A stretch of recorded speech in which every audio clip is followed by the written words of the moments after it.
hundreds of hardened terrorists were forced to release under that understanding in Kabul. کوئی اس قوم کو بتائے گا کہ وہ کیوں کیا گیا؟ جیلوں سے خطرناک دہشت گردوں کو کس نے چھڑایا؟ افغانستان کس نے بھجوایا؟ کون ذمہ دار ہے؟ اسحاق ڈار کا سینٹ میں اظہار خیال، کہا افغانستان میں طالبان کی حکومت آئی تو ہمارے ذمہ داران افغانستان پہنچے۔ کابل میں انڈر اسٹینڈنگ کے تحت سینکڑوں دہشت گردوں کو پاکستانی جیلوں سے رہا کیا گیا۔ پالیسی پر یو ٹرن اور دہشت گردوں کی رہائی کے بعد یہاں دہشت گردی بڑھی۔ نگران حکومت ان کیمرہ بریفنگ دے، اگر کوئی کہے ٹھہر جائیں 8 فروری کا انتظار کریں تو ایسا نہیں ہو سکتا۔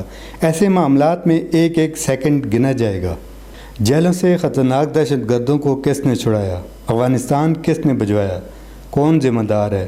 اسحاق ڈار کا سینٹ میں اظہار خیال، کہا افغانستان میں طالبان کی حکومت آئی تو ہمارے ذمہ داران افغانستان پہنچے۔ کابل میں انڈر اسٹینڈنگ کے تحت سینکڑوں دہشت گردوں کو پاکستانی جیلوں سے رہا کیا گیا۔ پالیسی پر یو ٹرن اور دہشت گردوں کی رہائی کے بعد یہاں دہشت گردی بڑھی۔